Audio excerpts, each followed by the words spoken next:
kalaban. Pero syempre, susuportahan natin ang Pilipinas sa start game number 1. Yep, and ngayon for game number 1, mukhang Flying Clouds ang pauna nating mapa on the best of 7 grand finals. Blue side dito ang Aurora at red side naman ng Alter Ego. Rekta tayo sa ban. Okay. Freya is banned out. Okay. Newsflash po, Freya wala sa game 1. Medyo nakakagulat yung Hilda ban, but I just think na since watching the games yesterday, mind you, nakapagpahinga ang Aurora ng 2 araw and they were able to watch a lot of the games from Alter Ego. And isa sa pinakamalaking problema nila is yung Freya kahapon and then this Hilda option as well that could be played on both Alec and pati na rin kay Nino. One thing's for certain, Claude and Sora might be open for contention between these two teams. But the question is, what do you do with the Leomord? Kasi nakita na natin, sinagot na ng Aurora yung Leomord. They just put Fredrin, Baxia, Akai into the into the fray. But the problem was, Alter Ego showed yesterday, wala kaming pake. Wala kaming pake doon sa mga utility junglers. We will pick the Leomord. Pero ito Jushin, first prio pick para dito sa Aurora, napag-usapan natin yung Leomord. And it's still possible pa rin na makuha ito ng Alter Ego. Even with the likes of Claude, dahil nga wala naman yung number 1 public enemy niya ngayon na Freya. Ang big concern ko rito yung Esmeralda tsaka yung Uranus. Ayun It could come out from Alter Ego, especially on the red side. And then the ever so popular Leomord pickup. But they go for a different choice, Dave. Since wala yung Freya, kinuha kagad nila yung Claude ni Toming kahit na isa sa mga hot commodities din for Aurora PH. And then they pick up the Kalea. Pero instant response mula sa Aurora. Ayan. Yung acknowledgement na to na hindi na nila yung ilalast.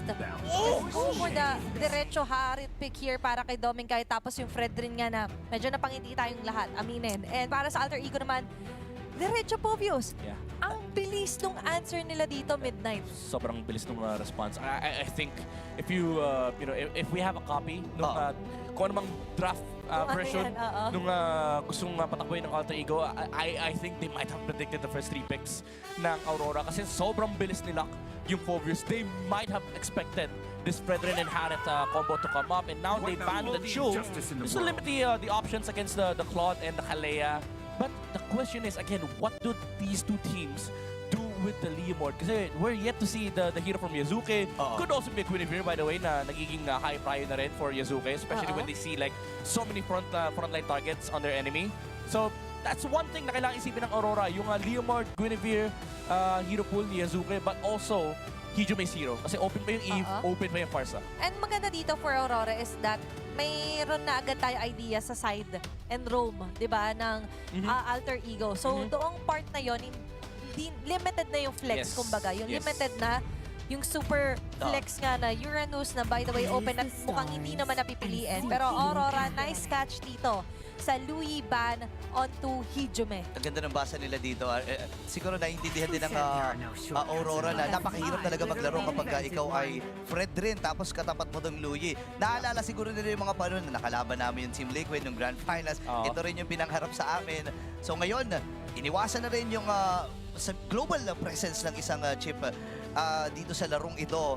Aurora Gaming na talaga, ano ang kanilang tatanggalin? Wala pang jungle dito ang Alter Ego. Kasi based dun sa napanood natin kahapon, hanggang sa dulo, pwede pang i-flex to ng AE. By the way, just to point out, okay, wala na Eve. Just to point out, Alter Ego, they have full respect to Light. 4 tank bans. Oo nga. 4 tank bans from Alter Ego. They're shutting down the roamer of Aurora PH. If you look at the options, Gatot, Hylos is still very much open, but I think Alter Ego warranted that matchup. Gusto nila makatapat yung mga frontline targets because they have a Claude. They don't care. Wala sila, bakit diba magaling sila actually yung to buying some time doon sa isang Claude, especially on the hands of RP. Ngayon for Aurora, yun nga sana babanggitin ko na iban din nila yung Eve, pero may Farsa nga pala na open pa here para kay Hijume. Ngayon, para sa Aurora, there are sabihin natin, few remaining heroes dito para kay Light, pero yung Hylos is still sabihin natin, high possibility kung sakali, and yung Gatot Kacha nga na still ay nakakakawala pa rin ngayon. I think Hylos would be the best. Again, considerable yung Gatot Kacha, but Hylos for me is the best. And then Lapu maybe for Edward, either Lapu or Yuzong. At least to have that threat against the Farsa and also a decent lane versus the Phobius. but they cannot stop this, this Kalea combo from coming up. So they pick up the Hylos and they go for the Lapu-Lapu. Very conventional drafting mula sa Aurora. Now the question is, do we see the Leo or the Guinevere? I think Yazuki is eyeing at the Guinevere here unless they show a new jungler. Alam mo yung mga Nolan nga, nakikita natin. Pero dito sa lineup na to, medyo mahirap. Yeah. Feeling ko, kailangan nila na additional din na crowd control. Tama, Yeah. Guinevere, okay dito. Daming bruise ko masyado eh. Oo, maraming bruise Kailangan sa kabila. niya eh, di ba? Kailangan nila ng control para ma-enable yung mga damage dealers. Pero tricky ito kasi naglalabas din ni Suyu from basing on yesterday, di ba? Na mga compositions. Nolan! As Burrito mention yung Nolan ang ilalock in dito para kay Yasuke. It's more on the sportsmanship na mechanics dito ng jungler. O sige, acknowledge Fredrin ka. Pero ito, medyo tricky yung Nolan last pick dito para sa jungle nila Yasuke. Sobrang commendable nito ni Zephyr. Alam mo, all throughout this M7, they've drafted like so many different teams. They've been able to draft TLPH lineups, they've been able to draft SRG lineups, even borrowing Aurora Turkey's Nolan. Yeah. Diba? Itong comp na to, it spells out Aurora and TLPH. Ang ganda, di ba? Na may top shop for specific teams and to plan it all out during yung preparation mo ng ilang oras lamang. Yeah. And now we're looking in our sights dito sa first ever game ng M7 World Championship Grand Finals. Ang showdown ng Alter Ego laban sa Aurora Gaming PH. Casters, kayo na to. Men, alam mo, iniisip ko pa naman na medyo mahirap mag-Nolan dito kasi sino ba ang viable target mo? Si Yue? Or si Doming Kite? Yeah. Si Demon K kasi yayakapin talaga siya nito kapag nakita siya. So, medyo magiging mahirap ang positioning ni Yazuki. Ang tapang ng Alter Ego dito, ha? Oh, kasi pag iniisip mo, yung Nolan kasi, ito yung mga kinaklasify ko ng mga hero na walang pake. Kumbaga, ang trabaho lang ni Nolan sa game ay simple lang, either make-up ka or mag-farm ka kasi sobrang bilis mo mag-clear ng jungle and then you also have this burst capacity. Pero tama kayo, marami masyadong frontliners sa side ng Aurora Gaming PH that it limits the strength of the Nolan. But what amplifies this Nolan pickup is the presence of the Kalea. I think it changes up the dynamic of the game entirely. Kasi suddenly, kahit si Demon Kite ay burstable. If you think about it, like, kung si Nolan lang, ang kaya niya lang talaga dito si Yue, maybe Doming Kite, but with the presence of the far side na Kalea, kahit yung Hylos, kaya niyang bigyan. Yun nga eh, nagkakabigay ng kakagad dito sa gitnang bahagi. Nangalahati sila. Gayun din naman itong si Yue. Pero sa itaas sa bahagi, naku, pinaparamdam ni RP ang kanyang presensya. Oo. Alam mo, ito si Mr. Ranger Merchant, naging naging Indonesian merchant na eh. Parang kahit ano, kaya niya laruin eh. And honestly, from my perspective, this is his best hero. RP on Claude has been able to outperform almost any gold laner, even si Innocent. Oo nga eh. Di ba nakakagulat talaga? And dito natin makikita yung development itong player na ito. Again, ginagawa natin katataman dito sa Pilipinas yung mga medyo questionable na plays niya. Pero hindi natin matatanggi na talagang gifted itong batang ito sa paggamit ng mga heroes na napanggit nga ni Medan. May plano sila sa baba. Last time na ginawa nila ito, nakayusong si Edward. Ako, mararamdaman nila. Pero may sabayan kagad! Doming Kite at RP. Lumalamang. Alek? Ay, pumasok na. Naku, tumama. Yung Dark Wave and First Blood, inapunta kagad kay Yazuki. Naku, masumbali pa ata para dito sa Aurora Gaming. Pero bibit-bitin itong si Yazuki. Sumama na rin si Edward. Andun yung Bravest Fighter. And this time sa may gilid na bahagi naman Light. Naku, sinusustain lang. With that revive na lang si Alec na palalim. Kailangan mag-trigger. Si Nino ay buhay pa rin. Nagtatatalon na. Tinatalo na ng tatlong miyembro mula dito sa Aurora. Buhay pa rin naman siya. Ang tanong, makakatakas pa siya. Wala na siyang way para tumakas. So sabi niya, sige, lalabang ko na lang. Grabe yung shutdown ng Alter Ego dito sa jungle ng Aurora Gaming PH. They're even bursting the purple buff. Pero nakuha pa rin ni Demon Kite. Wala kasing retry si Yazuki naman. Wala kang retry. May invade ka. Sabi ni Demon Kite, tutusukin ko lang yan eh. And then, andun din kasi si Hijumi. So parang akala nila ay kaya na nilang i-burst. Dito tuloy na makapag-turtle. Wala tuloy yung turtle para sa kanya. Pero Maganda yung setup ng Alter Ego. Pero again, that greedy take from Yazuki is actually hurtful. Yazuki with the burst, with the fracture. Kailangan lumabas ni Yazuki dito kasi grabe yung sustain and damage mula dito kay Edward and Demon Kite securing that turtle for Aurora Gaming PH. And napalalim! Si Nino! Kaya pa niya makalabas pero dami niyang talon! Hindi pa New Year's! Next year pa yun pero hindi na siya nakatalon! And ito, pinangangat siya ni Alec pero grabe yung sustain din ni Light on the Hylos. Oh my goodness, ang agang salpukan. Actually, ito na may na-expect ko talaga pagka naglalaro ang Alter Ego eh. Oo. Maagang suntukan, kasama kagad si Nino, wapak siya sa kalaban. Yup.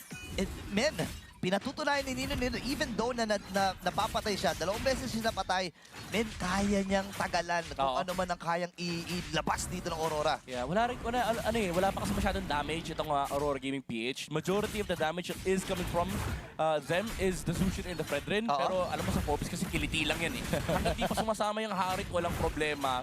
But even then, the punish was good from Aurora. Again, sobrang greedy nung ginawa ni Hijime tsaka ni Azuki on the purple buff. Tapos sinubukan pa nilang i-burst. Pagdating sa turtle, wala na silang skill. Sinundot lang ni Demon Knight yung purple buff. And then sinubukan na lumaban na pagtripan ni Edward si Azuki. Men, fracture niya yung lapu. Tinalonan siya ni Edward. Ang kulit mo, ito, usapang pantalon. Ayan na. Pero nakakit si Alec at si Edward yung nabigyan. Ganun lamang. Nahatid dito ng Alter Ego. Men, nakita na natin to eh. Nung laban ng Aurora at ng Alter Ego, Oh! ini-Edward talaga nila. Oh, wait lang ha. Tinamaan na rin ng stun at pinagtulong-tulungan. May bawi din pala doon sa kabilang panig ng mapa dito ang Aurora Gaming. Min, napakaganito kasi gold lane lang namatay para sa Alter Ego. Yeah. Tsaka ang ganda ng layering ng stun min na unang Glorious Pathway. Bago yung Close the gap. kaltok. Kasi wala na yung BMI. Tapos kinaltokan, tinon, inangat, tapos inangat ulit ng Zushin. Wala nang takbuhan. Bitawan mo talaga yung cellphone mo pag gano'n. Oo.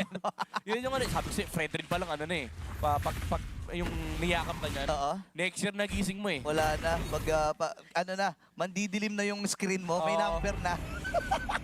Ganun na talaga. May countdown, no? May countdown na eh. O yan na, Demon Knight. Sisimulan na rin ang ikalawang pagong ng laro. Edward. Itong Feathered Earthshike mula dito kay Hijime. Pupuntahan ni Light. Ngayon, may mabibit-bit ba itong si Yue? Nakabang lamang si RP. Masyadong malayo itong si Yazuki. At makukuha na ni Demon Knight ang pagong. Pero Oo, meron Demon may Knight. mula dito kay RP. Panis! O, panis. Ano ka ngayon? Hindi ako yung harit kahapon. Ibang galawan ni Dominic. Alam mo, siya ata una kong nakita na kapag may Claude na kalaban, nag-aharit eh, no? Oh, tsaka siya lang yung lumalamang. Siya lang yung lumalamang eh. Ibang klase talaga. No? Tingnan mo naman. Ayan na yung Ayan. continuous taunt. Mula dito kay Demon Knight.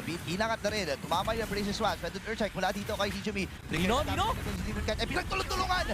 Nino'y makakakuha. Sabay Torre lamang muna itong si Dominic Knight. Napatay din si Light.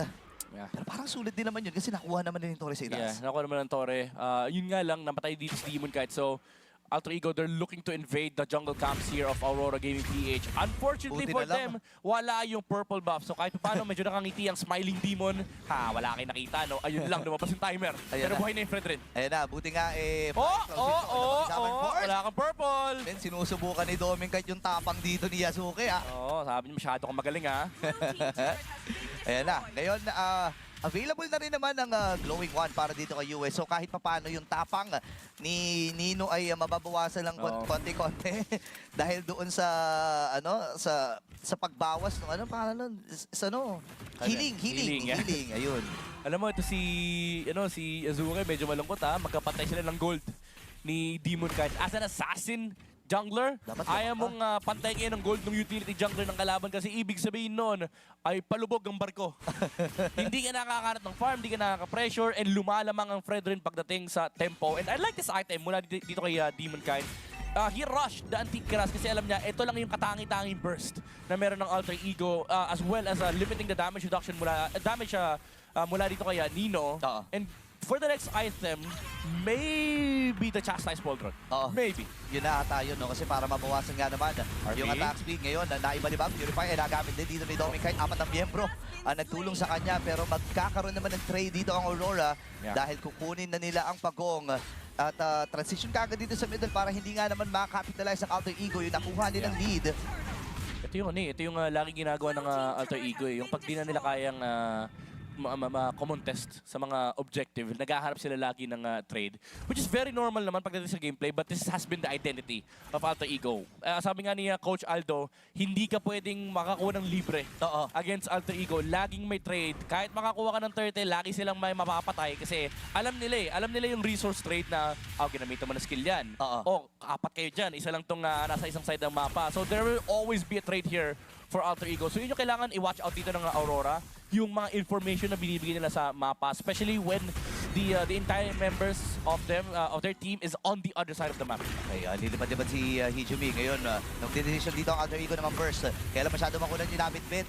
Si Alec pa ata ang mabibigyan. Si Hijumi sa likuran. Pinagtulong-tulungan ng mga miyembro ng Aurora Gaming. Ngayon naman, si RP mamamatay din. Magka-fracture dito si Azuki. Mamamatay si Doming Kite. Pero buhay pa rin ang apat. Si Azuki atras, tapang Cyclone Eye. Pero napakatibay talaga ni Nino. Nagbabaytay lamang para dito sa Aurora Gaming and Alter Ego ay nabawasan ng mga miyembro. Pero habang nangyayari pala yung pre, lumayo na si Yasuki at kumuha na ng farm. Oo, kasi si Alec pumasok siya, inangat niya yung Fred rin. Sabi ni Yuzuki, pre, wait lang, kunat yan eh. Tapos si RP, pre, nag-blazing duet sa 5. Nalungkot ang Indonesia. Pagpasok pre, parang nakapikit eh. Ang pinasok niya, Fred rin pa. Alam mo yung yung pumasok ka sa isang lugar na sumusuntok ka na nakapikit. Oo. Parang ganun yung ginawa ni RP dito pre. Sabi ni Fred, sabi ni Demon, ginagawa na to. Ginagawa nito. Inangat siya. Sinundot, inangat eh. Napakahirap pa naman tumakas. Ito yung sinasabi natin, yung continuous na CC. Chris Patoy. Wala sa kanya, sabi nila ito, may pagbitaw ka pala ng Feather Day Stark ha. Ikaw, Ibon ah. Oo, nangungulit eh. May laya ka lumipad ah. Pero bawal dito yan, sir. Oo. Okay, Alter Ego ay nawala na yung kanilang kalamangan dito. 1.3 ang hawak ng Aurora Gaming Lord ay nasa Aurora Gaming na, or nakapwesto malapit dito sa mga miyembro ng Aurora Gaming. And the Alter Ego ngayon, eto na, gagawin na nila to, bre. Si RP, tatalaga nila sa opposite lane Mag-farm para ka. makapag-farm. Oh, mag-farm ka. Medyo nalungkot kami sa huling blazing duet. Wala Ito, pa, pre. Grabe yung angulo nila. Tatlo sila dito, nag-conceal. Si Conceal. Alec. Pero pwedeng iris ito ng Aurora Gaming PH. Kitang-kita nila kung saan galing yung Alter Ego. Here comes si Edward Gloss. Patuloy nilapag na rin ni Light. And hinahanap nila yung jungler ng Alter Ego. Hijo, may ginamit yung airstrike. Kaso nakasalubong niya si Mr. Consistent. And Demon Kite gets the Lord. Alec has to go out. And si Nino, naiwan na naman siya. Naiwan na naman siya. Nino!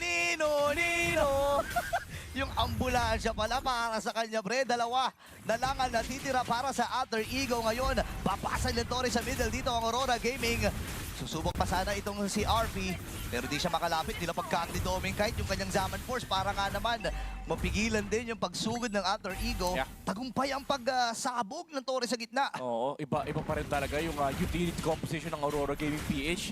Sabi ng Alter Ego, ito pala yun. Oo. Ito pala yung tunay na utility. Grabe yung feel Oh. ng Aurora. And again, si Edward, hinaharangan niya lang yung jungler ng Alter Ego Esports and hindi nila magulo yung Fred rin ni Demon Kite. Wala silang access min kasi si Hijumi ang nakasalubong ngayon, lapu-lapu ni Edward. Yan eh. O, nilabag din yung Glorious Pato. Yung malaya atang mamabasag. Yung Torre dito sa may bandang gitna.